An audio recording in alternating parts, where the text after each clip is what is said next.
Now, at this point, we have a demonstration piece to show you that came from video number 1 a long, long time ago, and I want you to just take a look at it and just find out how the various people worked. And I will explain on the demonstration piece the 4 cutters. We have the rougher and the smoother and the polisher. I guess there's only 3. And but let's take a look at this excerpt, and on the demo piece, I think you'll find this really fascinating. Plate in the Russian pattern. You can see it's in 4 sections, and we will look at each one of them individually. These were manufactured starting perhaps in the early 1880s for department stores and jewelry stores. They kept them on hand to answer that very question. How do they do it? Okay, I'll show you how they do it and tell you who did it. The foreman, or whoever was in charge of the production, put the basic outline of the pattern on the plain blank. And this blank is very, very plain. If you could look up at it closely, it has waves and lines in it. It's far from polished, but it does have the basic outline. And then the first person to work on it was called the rougher. And he did the rough work with big wheels.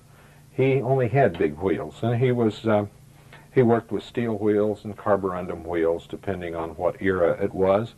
And these wheels had wet sand dripping on them that provided the actual cutting force. The wheels were powered by electricity, and in Europe at that time they were using treadle power in some cases, and in some cases steam power, and it was undependable, and they just couldn't get it done. We had the blanks, we had the natural resources, we had the ingenuity, we had everything, including European cutters over here to work on it, who already knew the craft. So once the rougher gets done with his section, he turns it over to a man called the smoother. And the smoother has a couple of sets of wheels, and he goes over the same cuts that the rougher did, and he goes over them with wooden wheels. And the wooden wheels are made out of cherry wood or willow wood, and they have rotten stone and pumice on them.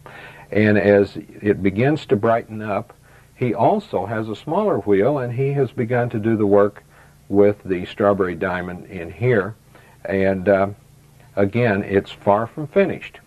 And let me just tip it up for a moment, and you can see the same work is being done on the bottom at the same time. So the last person to work on it then is the polisher.